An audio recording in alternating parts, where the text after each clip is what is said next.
கேரளாவில் சாலை விபத்தில் உயிரிழந்த 10 மாத குழந்தை தனது உறுப்புகள் மூலம் 5 பேரை காப்பாற்றிய நிகழ்ச்சி சம்பவம் நிகழ்ந்துள்ளது. அந்த பேரிழப்பிலும் குழந்தையின் உடல் உறுப்புகளை தானம் செய்ய ஒப்புக்கொண்ட பெற்றோரின் செயல் பலராலும் பாராட்டுகளை பெற்று வருகிறது. குழந்தையின் இறப்பிற்கு என்ன காரணம், என்ன நடந்தது பார்க்கலாம். கேரள மாநிலம் பத்தனம்திட்டா மாவட்டத்தைச் சேர்ந்த முள்ளப்பள்ளியைச் சேர்ந்த அருண் மற்றும் ஷெரின் தம்பதிக்கு 10 மாத பெண் குழந்தை இருந்துள்ளது. குழந்தையின் பெயர் அலின். இந்த தம்பதியர் குழந்தையுடன் பிப்ரவரி 5ஆம் தேதி காரில் கோட்டயத்தில் சாலையில் சென்று கொண்டிருந்த போது அவர்கள் சென்ற கார் விபத்திற்குள்ளானது.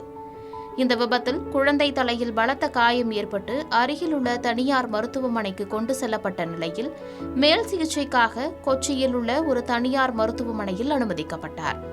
மருத்துவர்கள் குழந்தைக்கு தீவிர சிகிச்சை அளித்தும் குழந்தை மூளைச்சாவு அடைந்தது உறுதி செய்யப்பட்டது. இதனையடுத்து தனது குழந்தை திரும்ப வரவே மாட்டாள் என்ற கொடுமையான யதார்த்தத்தை உணர்ந்து கொண்ட குழந்தையின் பெற்றோர் தங்களது குழந்தையின் உறுப்புகளை தானம் செய்ய முடிவு செய்தனர்.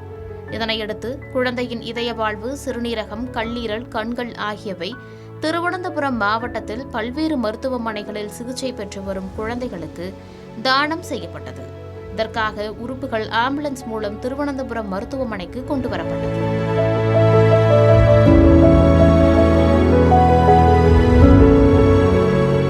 இதற்கிடையே மகளை இழந்த பெற்றோருக்கு ஆறுதல் கூறிய கேரள சுகாதாரத்துறை அமைச்சர் வீணா ஜார்ஜ் துயரமான சமயத்தில் உடல் உறுப்புகளை தானம் செய்ய முன்வந்த அவர்களது செயலை பாராட்டுவதாக தெரிவித்தார். அதேவேளையில் கேரளா ஆளுநர் மற்றும் கேரளா முதல்வர் தங்களது முகநூல் மூலம் பாராட்டுகளை தெரிவித்துள்ளார்கள். கேரளாவிலேயே மிக குறைந்த வயதில் உடல் உறுப்பு செய்த பெருமை அலினுக்கு கிடைத்துள்ளது. குழந்தையின் இறுதி சடங்குகள் சொந்த ஊரான பத்தனம்திட்டா மல்லப்பள்ளி பகுதியின் அருகே நாளை நடைபெறவுள்ளது.